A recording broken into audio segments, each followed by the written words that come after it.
tudo bem? Mais um Papo da Ponte. Vamos continuar com a temporada de maternidades possíveis. E hoje a gente vai falar sobre a maternidade solitária.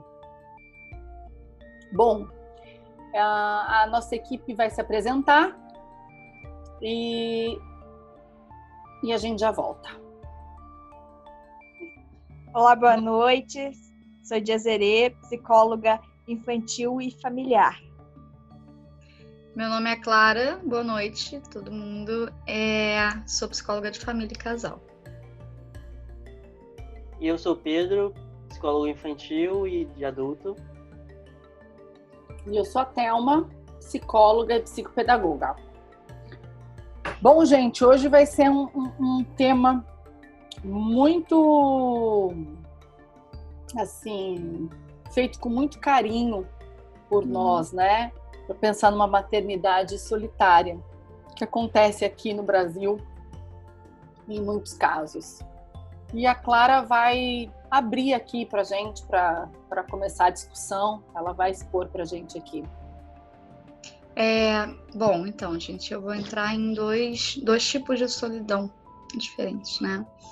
Primeira é a solidão, de fato, é a mulher que não tem um pai para o filho, um parceiro, ou sequer uma ajuda para paternar, né? Ou maternar junto, no caso. Então, por exemplo, mais de 5,5 milhões de mães não têm registro dos pais da criança na identidade da criança, não tem registro.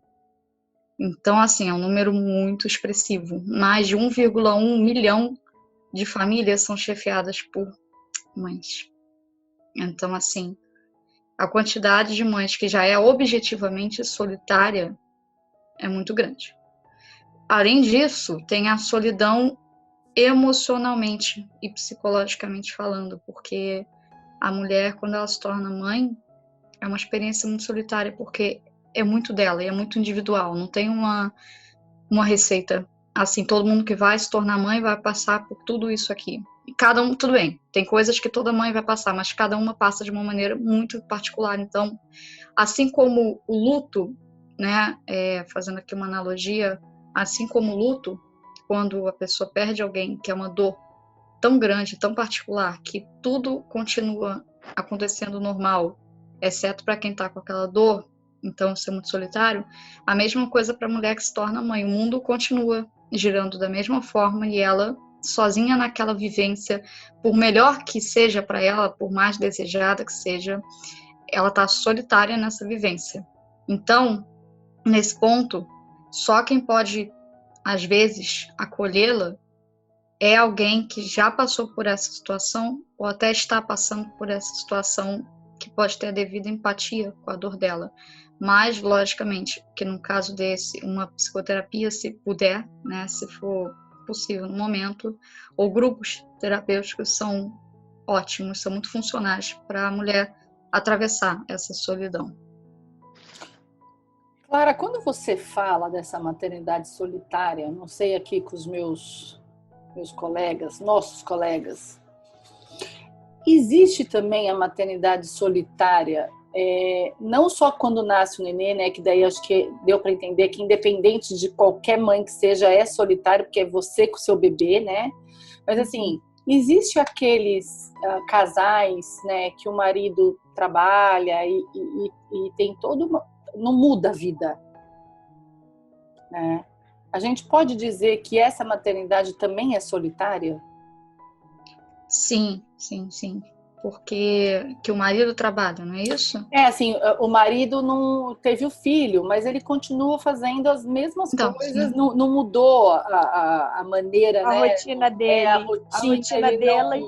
Não cuida do filho, tá ali como... Ou ajuda, porque muitas vezes a participação masculina entra como uma ajuda. Estou ajudando a minha esposa, entendeu? Não é como uma obrigação de pai, entendeu? Não é meu filho, eu estou fazendo porque é meu filho, eu estou ajudando a minha esposa. Como se não fosse papel dele também. Mas Mas aí já não entra como solitária, né? Porque por mais que ele ache que está ajudando, ele está fazendo. Ele está... Mas a rotina dele é praticamente a mesma. Ele vai para o trabalho,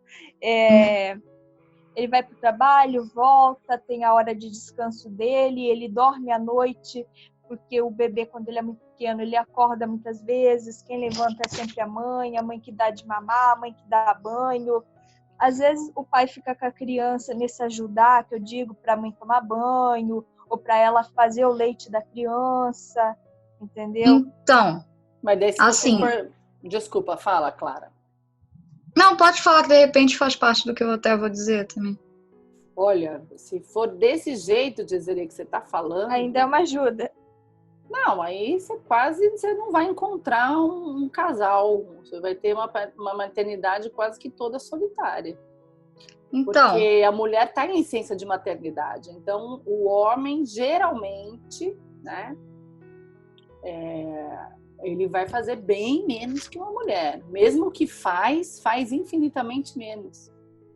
Mas mesmo o homem, acho que tem 5 dias de licença paternidade, 8, né? Uma semana, geralmente. 8 dias. 8. Nesses 8 dias, ele faz a mesma coisa que a mulher faz em 3 meses, 4 meses, que é a licença maternidade? Não. Depende. E outra, 8 meses, 90 dias, não, são 120 dias, mais férias, é quase 5 4 meses. meses, Você não pode comparar. Outra coisa, quando depois que nasceu, você fica 2, 3 dias no hospital. Aí depois você tem toda uma questão para logística para se resolver. Às vezes você tem algum problema, o marido vai buscar, vai comprar. O que eu digo é o seguinte, a cultura que nós temos hoje, se você for levar que o homem vai se responsabilizar 50% que a paternidade é dele, você vai ter uma parcela da sociedade muito pequena. É uma assim, utopia, o que você está dizendo é o que é a maternidade de cada mulher. Oi? Que, Dezerê? Que o homem faça 50% é o sonho da mulher, né? Da mãe, de algumas mães. Eu acho difícil o sonho da mãe, eu acho difícil, mas assim, não é a nossa realidade. Então, não tem como a gente discutir uma coisa que a gente está fazendo uma coisa no irreal. Assim, na verdade, a mulher vai ser sempre solitária na experiência materna, pelo menos, ainda mais com relação ao próprio marido ou pai do filho, porque por mais participativo que ele seja, ela ainda vai estar passando por todo aquele pós-parto, por todas as alterações hormonais, por todas as inseguranças, por todos os pesos, por tudo que ele não vai estar. A vida dele vai continuar. Não, mas aí é diferente, claro, aí é diferente. Assim, a mulher também não vai passar por todos os problemas, ansiedades que o homem passa na maternidade. Exato. Né? Então, isso... a nossa discussão aqui é o seguinte... Eu perguntei para você assim, olha, mas é aquelas mães que os pais não fazem nada, também são solitárias? São. Aí você falou, são. Ok. Aí a Dezerê falou, não, mas aqueles pais que ajudam e acham que tá ajudando, mas na verdade é a responsabilidade do pai, né? Mas que ajuda, que de vez em quando faz isso, mas não faz, também a mulher é solitária. Aí eu falei, opa, porque... Senão, se a gente pensar assim, depende desse rapaz da Dezerê, do pai, porque o que ele está provendo... Do acordo, talvez, entre os dois. Do acordo, o que está fazendo. Eu acho que tem um limite também, né? Do quão o pai pode entrar nesse vínculo que é tão único entre a mãe e o bebê, né? Ainda mais quando é pequeno. Quanto ele tem espaço, qual seria o espaço dele aí nesse vínculo que é muito... Tem um limite. Tem coisas que ele simplesmente não pode fazer. E nem sentir. Não, então, e tem coisa que a mulher também não vai sentir. E que o homem vai poder fazer. Assim, vai ter uma relação... coisas que ela está possibilitada, por exemplo. Fisicamente. Não, por exemplo, a maneira de como uma menina olha para um pai, ela nunca vai olhar para uma mãe. Porque é a maneira que a menina tem de olhar o pai como aquele príncipe, aquele herói, aquela coisa tal, né? É uma figura. Não, principalmente na primeira infância, sim. Primeira infância. Agora, quando é bebê, eu acho que a gente tem que tomar cuidado com isso, porque assim, é bem lenta o nosso progresso, né, dos homens. E eles não entendem. Por quê? Porque eles viveram isso. Né? Então, assim, quando você fala assim, não, você não está sendo pai, eu falo, como que eu não estou sendo pai?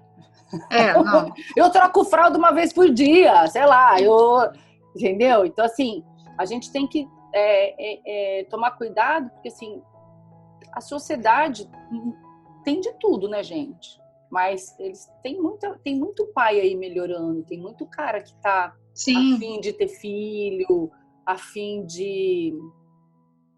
Não é a grande maioria, infelizmente. Né? A grande maioria, como a Jezere falou. Mas eu acho que ainda que eles tenham esse desejo, eu acho que falta os homens em si, os que desejam ser pai, saber, ter a noção do que é realmente um papel de um pai. Porque a gente tem essa visão, como você falou, da visão do pai ser o que trabalha para ganhar dinheiro, para sustentar, que ajuda de vez em quando naquilo que pode ou naquilo que quer. Mas isso é só uma parte do trabalho, né? O que traz a fralda para casa, o que provê. E a mulher, o que cuida. Mas e quando a mulher que provê e cuida? Aí realmente ela tende a se sentir mais sozinha, né? Porque é uma carga muito grande para lidar ao mesmo tempo. Você maternar, você prover a si próprio, prover a criança, prover emocionalmente. Então, é muito desamparo para quem passa por uma experiência como essa e que é muito comum. Muito mais comum do que às vezes a gente pensa. Sim. Hoje em dia a gente vê que a maioria das mulheres estão com uma renda familiar, a parte dela da renda familiar é bem grande, ou talvez quase toda, né? Como a Clara falou, tanto de mulheres que são chefes de família, né? Mais de 1,1 milhão. E sem contar então com as mães que não têm... É mais uma tarefa incluindo, né? Exato. E para os filhos que não têm registro de pai, gente, mais de 5,5 milhões de crianças. Então, isso que eu queria fazer uma diferença, assim, até que ponto, né, um pai, na nossa discussão aqui, até que ponto um pai é considerado pai, que nunca vai ser igual à mãe, né, mas é considerado nunca, pai. Isso nunca, tem um limite, ponto, Ou até que ponto uma pessoa, ele tá ali, ele só... vamos dizer assim... Ele está no registro, mas não é participativo. Isso. Mas não é presente. Que também é muito comum, né? Esses números que eu falei não contam com esses pais. E nem presente no sentido igual você falou, não vai prover, não tem uma questão de educação nenhuma, não vai na escola com essa criança, não faz nada. Aí sim eu vejo uma questão solitária, porque por menos que o homem faça, vamos dizer assim, ou ele faz bastante, mas ele acha que ele está fazendo um favor para a mulher dele, ele não entendeu ainda que o filho é dele, né? Ainda assim eu acho que esse homem, ele está se esforçando muito. Não, sim, sem dúvida. Muita gente tenta, isso que é o que importa mais. É a pessoa querer ser melhor. O pai nasce pai da mesma forma que a mãe nasce mãe. Ele não é obrigado assim a corresponder a uma expectativa também acima, né, da média, vamos dizer assim, porque muitas vezes a gente passa por esse problema de querer que as coisas que aconteceram de uma forma que foram naturalizadas de um jeito de há mais de 1000 anos, vamos dizer assim, a gente mude em 50. Não vai ser assim.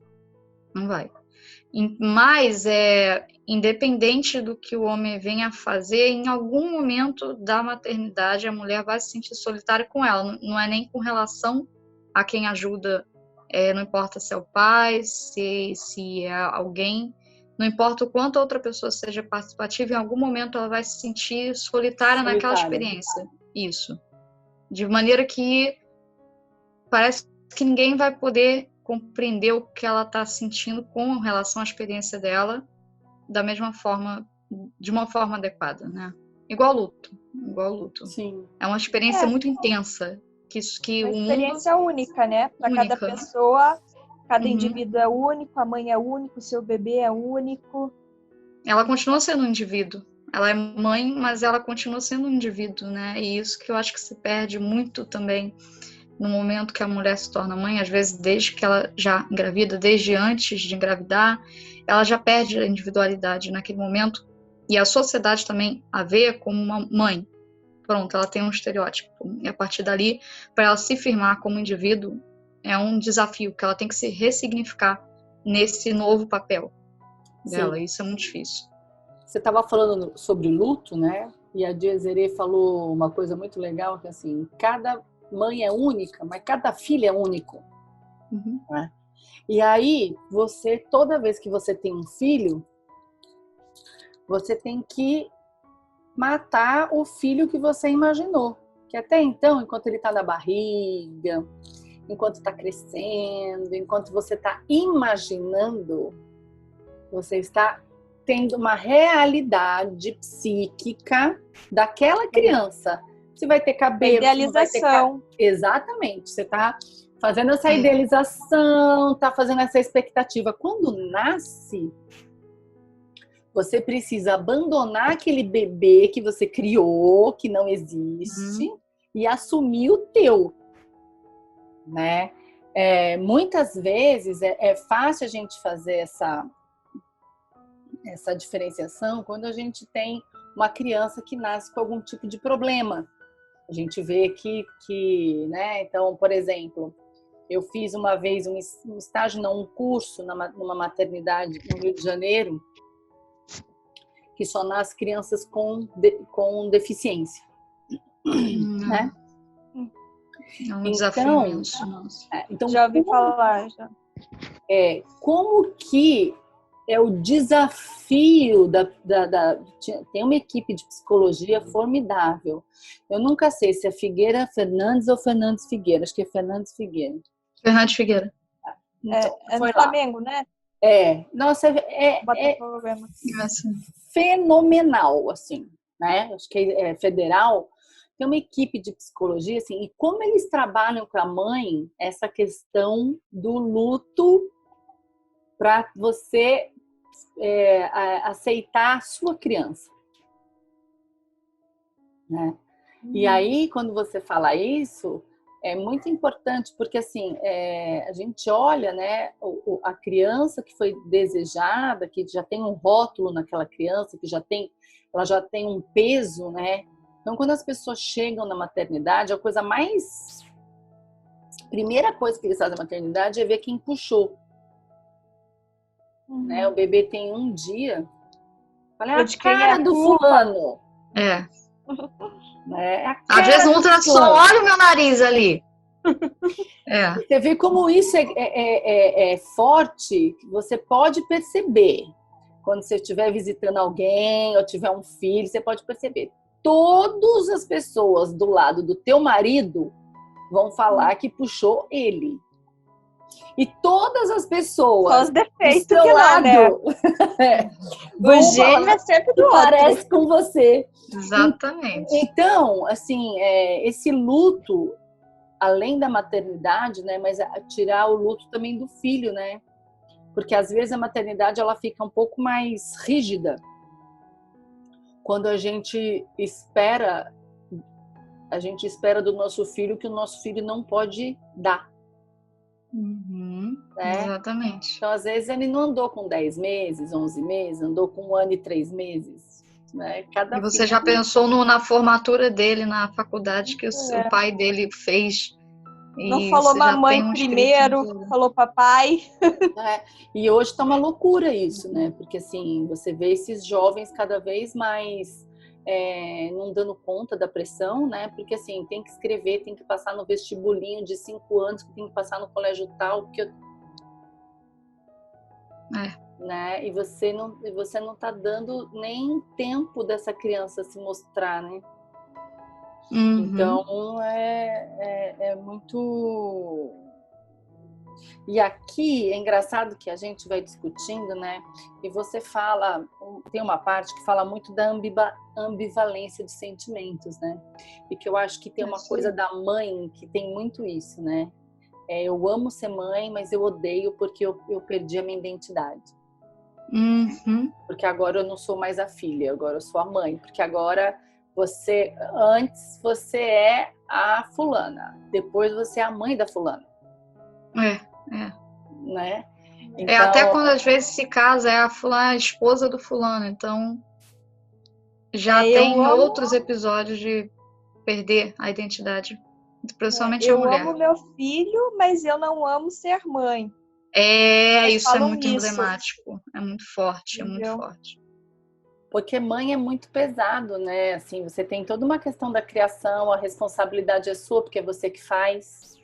E tudo que seu filho faça acaba caindo sobre a mãe. Porque a mãe não educa, porque a mãe não fala. A mãe queria dar mima demais.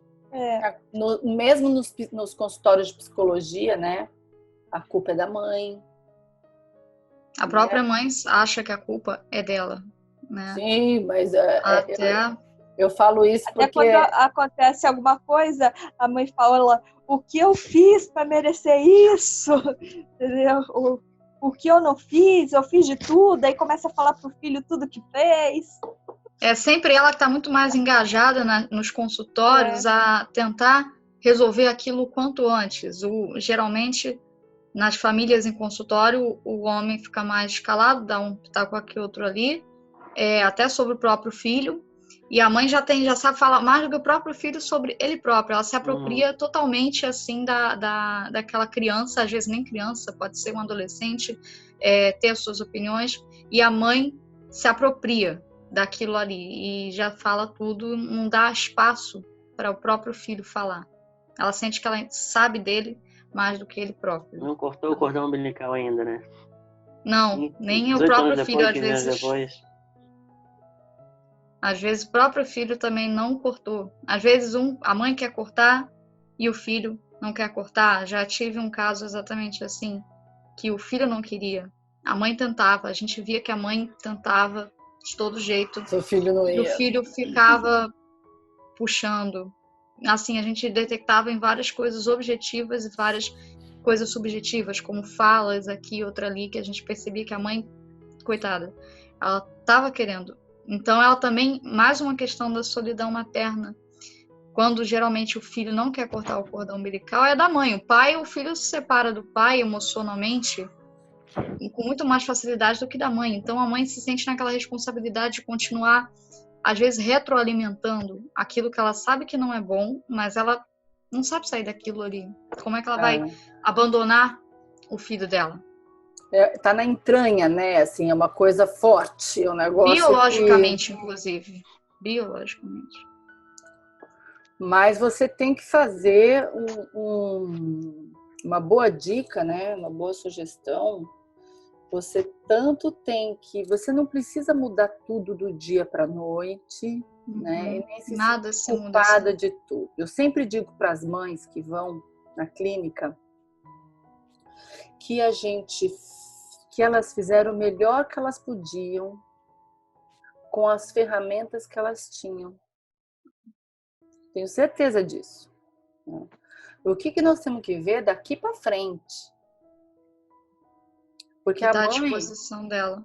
Daqui para frente, não adianta, porque eu não fiz isso, não, tudo bem. Agora, o que nós temos que fazer daqui para frente? E progressivamente, devagar, né?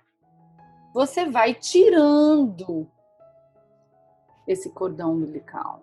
Você vai dando autonomia e vai dando independência. Devagar, porque as pessoas elas saem do consultório e falam, é isso. Ela vai lá, não vou mais dormir, não vai mais fazer isso. Aí volta, depois de uma semana, e fala, não deu certo. Só piora às vezes. É um desmame, né? É um desmame na fase adulta. Exatamente. Não vai dar certo de uma vez. Tem que ser devagar, porque a criança ela vai entendendo uma nova realidade, né? E a mãe também. A gente fala tanto em ressignificar. Ressignificar nada mais é de você achar um outro sentido, né?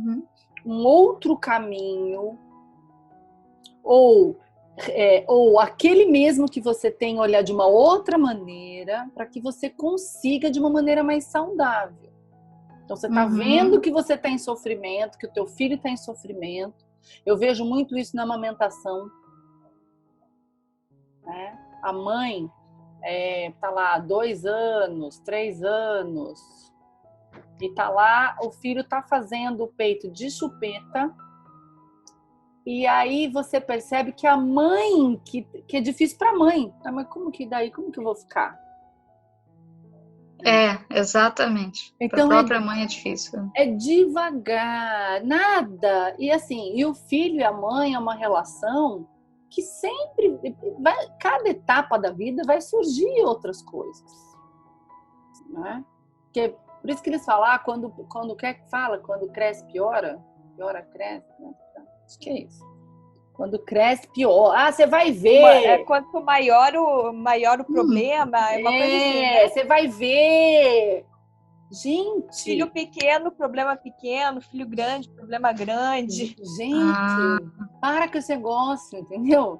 Sim, cada fase é única, uma beleza. Vamos aproveitar o que tem, vamos ver o que a gente pode fazer devagar. Thelma, até parece que é lindo e bonito assim, gente. Lógico que não, às vezes você vai estar nervosa, às vezes vai acontecer alguma coisa, mas a gente tem que tender a esse equilíbrio. Entender dentro das possibilidades de cada um, né? Exato. Sempre pode melhorar, por mais vulnerável que sejam as circunstâncias, sempre tem como melhorar alguma coisa. É um desenvolvimento progressivo. Isso. Né? E a mãe, aí voltando, desculpa, mas uma coisa que é muito importante e que eu vejo também é assim: mas meu marido não faz nada. Então vamos fazer o seguinte, vamos combinar dele lavar a louça essa semana. Tá bom. Ele lava a louça. Não consegui. Porque, olha, lava a louça toda errada. Né? Não, porque tem que primeiro lavar o copo, depois tem que lavar não sei o que lá. Não, mas é como que ele lava a louça. Então, eu tô fazendo essa brincadeira aqui para falar o seguinte: o homem vai fazer diferente de você. Assim como o filho vai fazer diferente do que você faria também. O homem não vai derrubar o bebê. Eles vão conseguir se salvar numa tarde. Eu acho até importante falar que o homem não vai fazer do jeito que você quer, seja lavar a louça, seja cuidar do bebê, não vai derrubar o bebê, também não vai tomar o seu lugar de papel de mãe com o bebê, né? Que eu acho que às vezes isso acontece, eu percebo em alguns cantos. Medo, né? Uma insegurança. Desde nessa questão de não estar lavando a louça, desde que eu lavo, porque aí é o meu papel, e aí ir perdendo os papéis, e se permitir trazer o homem para perto da maternidade, quanto também aproveitar esse tempo para treinar ou diferenciar essa questão da identidade, né? Sim. Precisa ter essa paciência, né? O papel do homem que não está se construindo. Desculpa, Clara. É isso que precisa ter paciência, porque o papel do homem na contemporaneidade como pai está sendo construído e não é da noite para o dia, nada. E a gente, como mulher, tem que fazer o nosso papel para ajudar o homem. Por quê? Porque a gente aponta muito pro homem. Você não faz. Mas a gente não dá oportunidade de fazer. Por quê? Porque também está enraizado em nós que nós é que fazemos. Isso tudo que eu tô falando, gente, é subconsciente. Pensa lá. A gente não consegue, não é um negócio consciente. Mas é assim, a hora que você vê, você já fez. Então você também não dá o espaço que o homem precisa para ele parar, falar, opa, e agora? O que eu faço aqui? Né? Então, por exemplo, eu vou dar um exemplo. Eu casei, faz 15 anos que eu tô casada.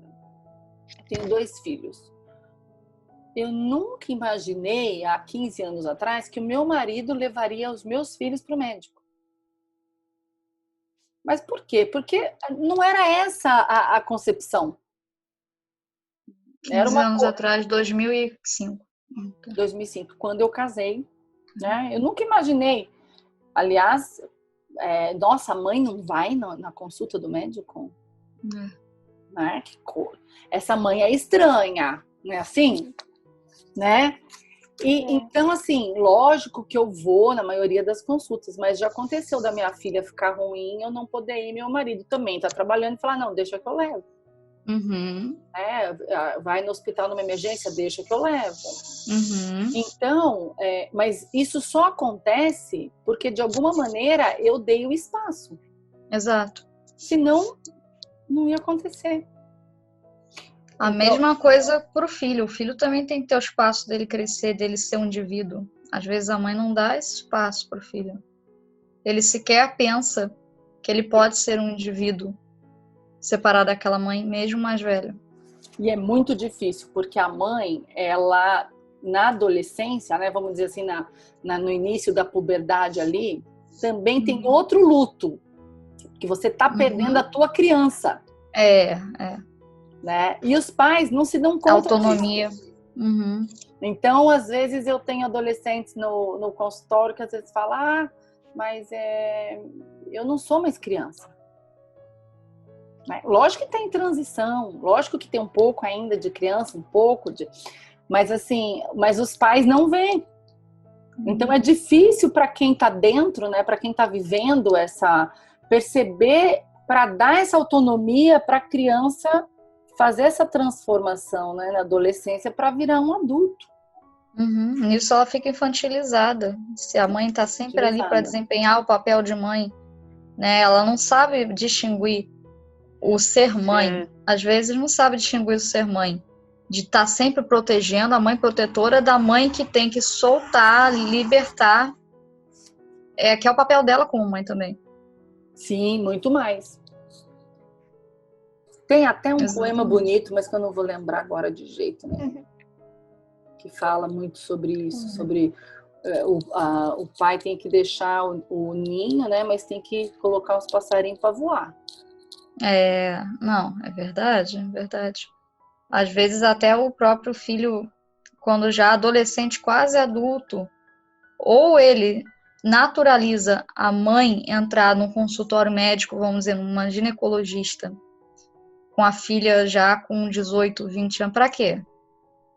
Para quê? É uma intimidade que pelo menos deveria ser natural para aquela filha, preservar um pouco da intimidade.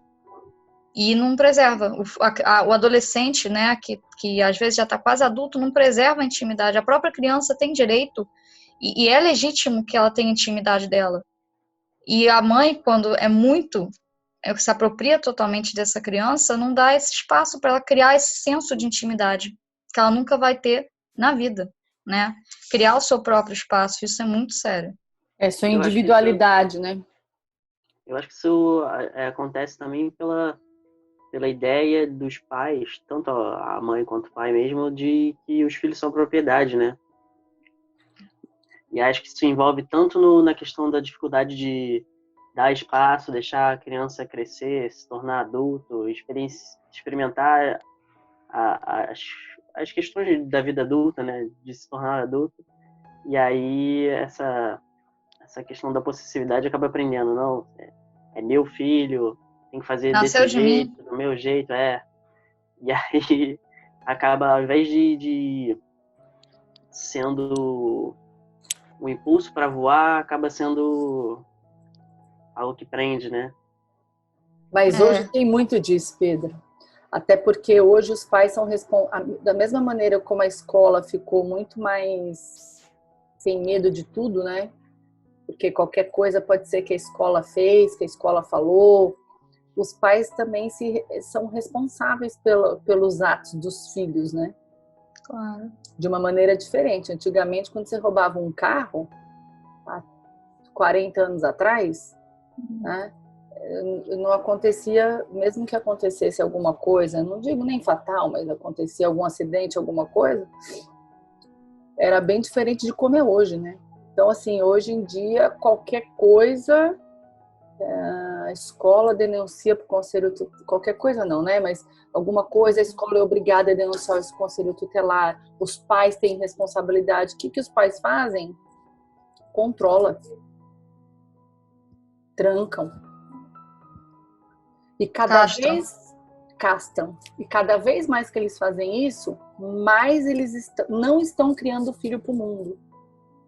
Exatamente. Porque a responsabilidade tinha que ser do filho e os pais tomam a responsabilidade para eles. Uhum. Então você vê um bando de jovem que podia estar na época, 2, 3 gerações atrás, já estava casado com um filho trabalhando, estão começando a faculdade. Isso está relativamente comum hoje em dia. Pensando na faculdade, ou nem sem rumo na vida, sem saber o que quer trabalhar. E aí, quando vai até a faculdade, o pai leva. Eu conheço casos pessoais de levar um filho no ensino médio até a porta da escola, que era a uma rua de distância, e isso ser naturalizado. Pois é, e aí que eu acho que o Pedro tá falando é assim, para mim tem muita culpa dos pais, sabe? Assim, tipo, as crianças e eu acho que a parte da juventude, né, é feita para você errar. Vamos dizer, a infância também, mas a infância você não tem as mesmas, né? Consequências, né? Você vai errar. Você não assume as suas responsabilidades com a mesma eficácia que você assume. E nem tem o cérebro desenvolvido. Desenvolvido. Né? Para poder entender. Então, assim, aquele controle de impulsividade, todas as coisas que aparecem na adolescência, ela tem um porquê. Ela tem que ser vivida. Eu não estou dizendo que a pessoa tem que transgredir, não é isso, mas ela, de alguma forma ali, ela tem que entender que se ela faz alguma coisa errada, ela tem uma consequência, que ali é um momento ainda que ela pode errar. Ela vai errar. Ela tem esse espaço, né? Ela vai errar quando? Exatamente, ela vai errar quando. E tem os memes na internet que eu acho bem divertido, um que eu vi recentemente que fala muito disso, é que traz a brincadeira de que pais muito controladores, os filhos vão sair todos rebeldes, e bem o estereótipo, né? E aí os pais muito tranquilos, livres, muito tranquilos, muito liberais, aí os filhos todos conservadorzinhos, todos certinhos, né? Como pode, né? A questão da geração, uma geração que vai contradizendo a outra, né? Para equilibrar, precisa equilibrar. Eu acho que é exatamente isso. Que a galera falou do equilíbrio, né? Quando você está muito preso e você quer ter a sua liberdade, você vai querer transgredir para conseguir o que quer. Se você está muito solto, achar que você vai sentir necessidade de limite. Necessidade de um limite. Exatamente. Interessante. Muito legal mesmo. Voltando um pouco também à questão da solidão mesmo, tem-se um problema hoje em dia, falando em naturalizar, a gente falou em naturalizar tantas coisas, né? De naturalizar a ausência do pai, da figura paterna, né? Hoje se pensa muito que não precisa do pai para criar tanta mãe sozinha. O pai torna-se numa visão social, vamos dizer assim, desnecessária, não precisa do pai. Tanta mulher criando sozinha, e elas acabam no acolher umas às outras nessa falta, nessa ausência. Às vezes é uma linha tênue entre acolher e dar força de você consegue criar sozinha, você pode e não precisa do pai, assim. Uma coisa é você ter que receber a força e o apoio para você criar sozinho numa impossibilidade de um pai ajudar. Outra é você simplesmente estimular que o papel do pai já não é mais relevante ou necessário, né?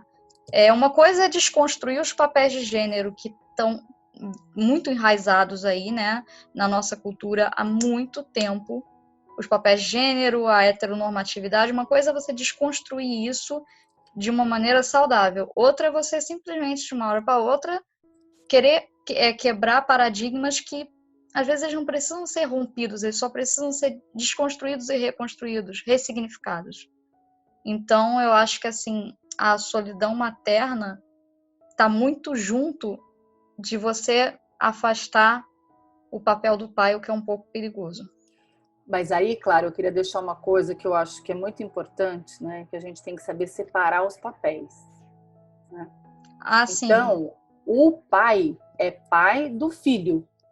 Sim. Ele pode não significar mais nada para você, ou você pode ter mágoa dele, ou você pode não concordar com ele, mas ele é pai do seu filho. Exato. Né? Então, se você coloca cada um no seu papel, porque às vezes a mãe, por mágoa, por sofrimento legítimo, né, acaba querendo que o filho também se distancie do pai para não ter contato com o pai. Tem mesmo medo, que ela não entenda isso, né? E assim, quem sempre vai acabar sofrendo é quem está vulnerável, e quem é vulnerável é a criança. É a criança, sim. Processos de guarda, visitas, né? Visitação, guarda compartilhada, problemas novos casamentos, novas uniões, alienação parental, denúncia de abuso para o pai não ver mais a criança, né? Ou é verdade ou algumas vezes não é. Não é, exatamente, porque a palavra hoje está muito com a mãe ou com a mulher, né? A palavra da mulher já tem um valor não determinante. Mais forte, né? Mais forte, muito forte. Por um lado, é para compensar, né? Às vezes é uma tentativa de compensar o tempo que o homem teve a palavra única, né? E a mulher não tinha valor social, não tinha valor dentro do casamento, não tinha um valor como indivíduo, como mulher, como nada.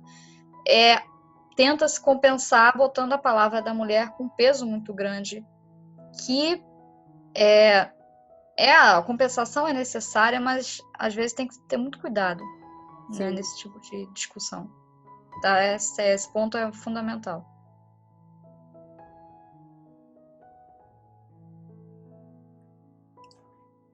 E, Clara, eu ia te perguntar também como é que ficaria para a mãe da importância dela ter uma outra figura para ela se espelhar além do grupo, né? Ou alguém mais próximo.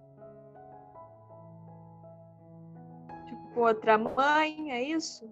Você fala a questão de uma rede para se apoiar. Rede de apoio e também da própria mãe da mãe, as avós, né? Nossa, as avós. Estão queridas avózinhas. Tem uma coisa antes que eu acho que é legal a gente comentar, que a mulher ainda tem uma questão muito ruim na questão profissional, né? Quando engravida, geralmente volta, né? Pede férias, é mandada embora. E depois tem uma dificuldade de achar emprego, porque quando vai se candidatar e fala que tem um filho de 6 meses, de 1 ano, de 1 ano e meio, aí acaba contratando uma outra pessoa, né? Voltou. Tô dizendo aqui, Clara, caiu no meio da minha fala. Tem Conseguiram problema. ouvir tudo? Não sei até que ponto.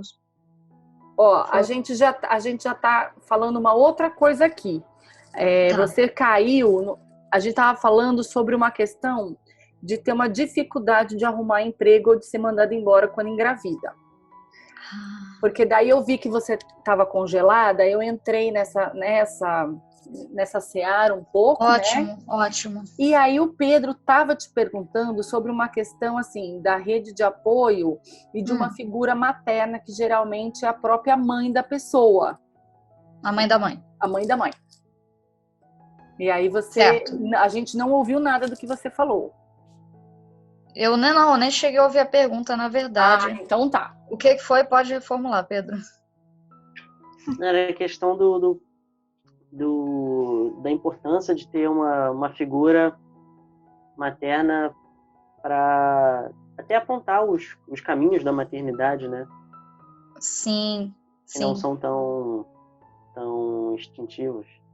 Então, a mãe de primeira viagem ainda carrega a solidão consigo de nunca ter vivenciado aquela experiência. Então, tudo é ainda mais novo, intenso para ela. A mãe da mãe, geralmente é quem esse auxílio maternal, né, para educar a mãe, vamos dizer, naquilo para ensinar a mãe a ser mãe, né, geralmente é a mãe da mãe. Mas outra mulher, principalmente se já tivesse sido mãe, né, pode desempenhar esse papel. Um homem, eventualmente, pode desempenhar esse papel, mas é muito importante aí, nessa rede de apoio, ter alguém que já teve essa experiência ou que está tendo essa experiência para poder, assim, trocar. Essa troca, na prática, é fundamental. Porque a teoria é muito importante, a teoria ajuda, o auxílio psicológico ajuda, mas alguém que está passando por aquilo ou que passou é uma coisa muito acolhedora para a mulher que está numa vulnerabilidade emocional, por mais feliz que ela esteja naquele papel, por mais desejada que seja aquela criança, até as expectativas dela, não só com relação à criança, mas com o que ela iria vir a sentir, também vão ser rompidas. Então tem que ter alguém ali para dizer que isso é isso, normal. Então é isso, assim, eu acho que esse papel é fundamental nesse momento. E além dessa rede de apoio, né, de pessoas que podem estar ajudando, eu achei tão lindo, né, o nascimento do bebê, ele traz tão significados bons, né, um renascimento, uma alegria, a família fica feliz, né, e aí eu achei ótimo isso, como existe uma reaproximação entre mãe e filha, né? Principalmente às vezes quando tá até um pouco distante nesse momento, né? Que a chegada do bebê reestrutura a relação da mãe e da filha, né? Porque muita coisa, enquanto você é filha, às vezes você não consegue compreender o lado da sua mãe. Aí depois que você vira mãe, aí você fala, poxa, minha mãe tinha razão. Exatamente. Isso é muito bonito, né? Essa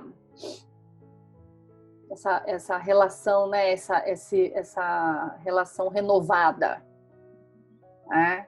E muita gente fala mesmo, depois que eu tive filho, eu mudei com a minha mãe, eu mudei a maneira de ver minha mãe, mudei a maneira de ver meu pai. Ela passou a dificuldade que ela passou comigo, passei a considerar ela mais. Você acolhe mais do que antes, você se aborrecia, você repelia, rejeitava, você tende a acolher mais quando você vive a experiência da maternidade. E o que eu ia comentar também era exatamente isso. É isso mesmo. Sobre como que a relação... Assim, que eu tive um caso também, que a mãe, quando a filha falou que estava esperando um filho indesejado, no caso, a mãe falou, esse neto, essa criança não é minha neta. Essa criança, eu não quero saber dessa criança. Não me interessa. Eu peguei depois já que a criança havia nascido, mas eu só estou contando o que chegou a mim. E aí a avó da criança falou, não, essa criança não me interessa, essa criança não é minha neta. Mas aí a criança nasceu e a avó se apegou completamente. Então, às vezes, esse vínculo entre a mãe e a mãe da mãe é feito pela própria criança, né? Por meio da criança. Então, é muito bonito como que uma família consegue, às vezes, se ressignificar.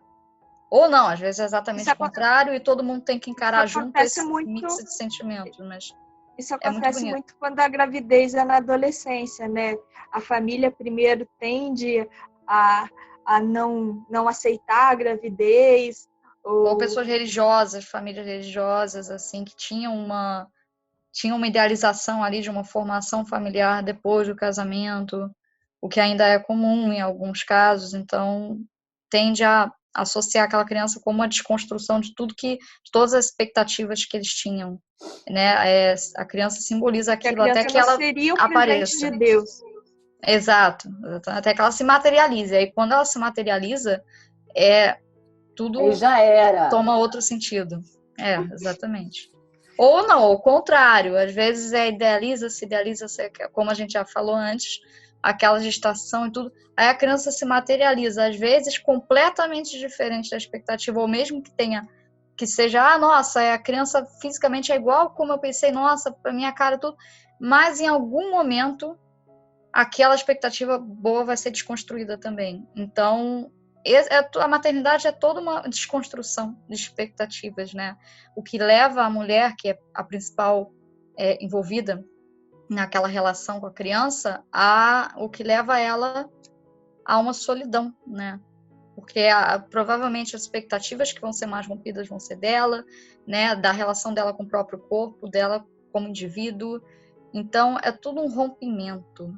É uma vivência muito intensa, em que não deixa de ser um luto. Porque, né, aquela mulher ali que ela própria se sente como se ela morreu ali, porque o que ela foi até aquele momento, que ela era independente emocionalmente, que ela não estava ali precisando proteger, viver por alguém, ela não existe mais aquela mulher. Então, ela, mesmo que ela não se conscientize dessa sensação e dessa necessidade de viver um luto, né, vamos dizer assim, ela sente como se fosse um luto. E é muito difícil para ela ressignificar isso. É difícil, mas é importante, que tem coisas na vida que só a gente pode passar pela gente, né? Exato. Então, por pior que seja, importante tem que passar, você tem que passar. Então, é bom você ter uma rede, né? Pessoas que vão te ajudar, às vezes da sua família, seus amigos, às vezes seus vizinhos, às vezes é uma pessoa que você nem esperava, né? Mas é importante saber que isso vai passar, né? Mas que tem coisa que a gente que tem que dar conta, né? Da gente mesmo, não tem como outra pessoa passar pela gente isso. E a maternidade é uma coisa que a mulher vai ter que passar sozinha em vários momentos. Sozinha, nem que ela olhe para ela mesma e esteja pensando: quem sou eu? Ninguém vai poder dar essa resposta, ninguém vai poder. Por mais que tenha 10 pessoas para cuidar daquela criança, para acolher, para amar, e ela tenha tempo para ficar esticada, de braço cruzado, não fica. vivendo a própria vida, vamos dizer, no ápice, no auge, na utopia de uma maternidade, uma vivência maternal utópica. Em algum momento ela vai ter aquele contato com ela que não é mais aquilo que ela foi antes. Então, ela vai estar sempre sozinha. Em algum momento ela vai sentir a solidão. A maternidade, ela é intrinsecamente solitária. E isso não precisa ser ruim. Isso é só parte da maternidade. Depende de como a gente vai ter uma perspectiva sobre essa experiência, porque às vezes a solidão te faz entrar num contato consigo mesmo, como mulher, como mãe, como indivíduo, muito, muito maior do que se você não estivesse vivenciando aquela experiência. Então, tudo é a maneira como você vai ter uma perspectiva sobre aquela vivência. Posso passar um vídeo chamado Mães Solo? Deve. Acho que vocês vão gostar. Vamos lá. Vez ou outra aparece alguém demonstrar carinho de alguma forma, mas dessa vez foi especial. Foi uma mulher, ela estava com um carrinho de bebê e ela me viu e claramente ela ficou emocionada quando me viu, e ela foi em minha direção e me abraçou muito forte e começou a chorar, e ela disse assim: conhecendo a sua história, eu entendi que o meu filho, mesmo sem ter pai, pode ser um cara legal. Teve uma outra menina que me marcou no Instagram e ela botou uma legenda, era um abraço meu e ela, e a menina, ela escreveu embaixo da foto assim, a legenda era a seguinte: esse cara me mostrou que ser mãe solteira não é feio. Essa questão da mãe solteira, pra mim, sempre foi natural, porque a minha mãe foi uma mãe solteira, ela me criou sozinha. Eu nunca tinha imaginado que as pessoas poderiam achar que talvez isso seja feio. Não passava pela minha cabeça a cobrança social que essas mulheres passam. Depois de ver esses depoimentos, eu percebi que tem uma pressão, cara, essas mães solteiras. Tem uma pressão da sociedade nelas e tem uma pressão delas nelas mesmas. Porque elas ficam pensando que talvez o filho delas não seja legal, ou não seja uma pessoa de bem, ou que fique o tempo todo procurando seu pai, e não valorize todo o amor que elas deram para eles. Eu me lembro de uma vez que eu estava me apresentando na escola, né, apresentação escolar. Então, eu estava fazendo, né, chegou teatro e tal, tava todo mundo lá, e eu estava, enfim, me apresentando, e eu olhava para a plateia e minha mãe não tinha chego ainda. Eu fiz a apresentação toda para uma cadeira vazia, assim, olhando para a porta, para quando a minha mãe entrasse e chegasse. E aí passou a minha parte, outras crianças se apresentaram, e eu olhando para a porta, ela não chegou, e aí acabou toda a história, e todas as crianças foram com as suas mães ou com seus pais, e eu olhando para a porta, e a minha mãe não chegou, e aí a professora me olhou, eu me lembro até hoje da cara que a professora fez, assim, tipo, poxa, que pena. E a gente arrumou as coisas no teatro, e a gente esperando a minha mãe chegar, ela não chegou. E aí a professora me pegou pela mão, arrumou as coisas dela, e a gente foi saindo do teatro, e a gente desceu um lance de escada, desceu outro lance de escada. E no terceiro lance de escada, minha mãe estava vindo, correndo, com um casaco na mão, a chave caindo, a bolsa aberta. A minha mãe estava chegando atrasada, obviamente, mas aquilo me deixou tão feliz, cara. Só ver a minha mãe chegando, esbaforida, querendo chegar a tempo e evidentemente não conseguindo, só ver a minha mãe querendo foi o suficiente para mim. No meu olhar de criança, aquilo preencheu meu coração. Foi como se a minha mãe tivesse dito, mano, tentei, mas não consegui. Uma casa cheia de amor, ela é suficiente. Pais ruins não fazem falta. Uma mãe que cria um filho sozinha, ela tem todos os méritos daquilo que o filho se torna. Tudo que eu sou hoje, mãe, foi por sua causa. Tudo que eu realizei hoje, o mérito é seu. Não me faltou nada.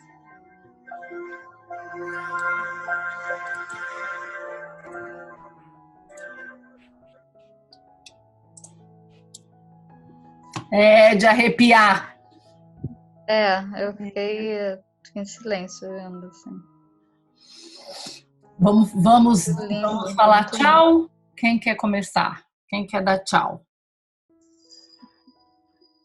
Quem quer dar tchau? Vocês querem? Quem quer? Eu ainda tinha tanta coisa para trazer, mas a gente vai ter outras oportunidades, né? A gente espera mais uma vez ter. Às vezes a gente não consegue falar tudo e a gente pensa que alguma coisa faltou, mas estamos aí abertos a opiniões, estamos abertos a sugestões, e o que faltou agora a gente vai trazer depois, posteriormente. Não cabe tudo num episódio só. Então é isso, a gente espera que essa troca seja muito boa também. A gente espera que todo mundo que assista aqui traga, né? E é da opinião de todo mundo que está assistindo a gente que a gente também vai melhorar cada vez mais, vai conseguir cada vez mais trazer com mais significado o que a gente quer, né? É isso aí.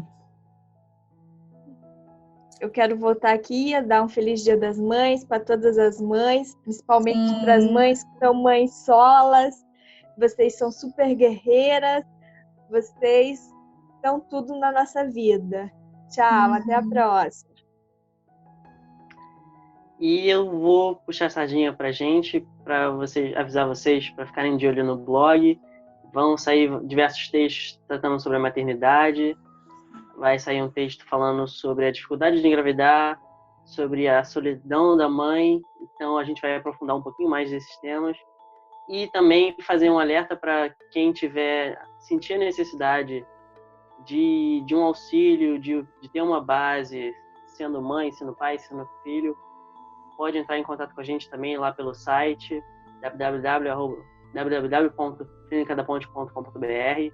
A gente vai receber vocês de braços abertos e te ajudar nessa questão. E é isso, até uma próxima.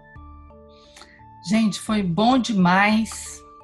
Quero agradecer a vocês que estão nos prestigiando, nos ouvindo.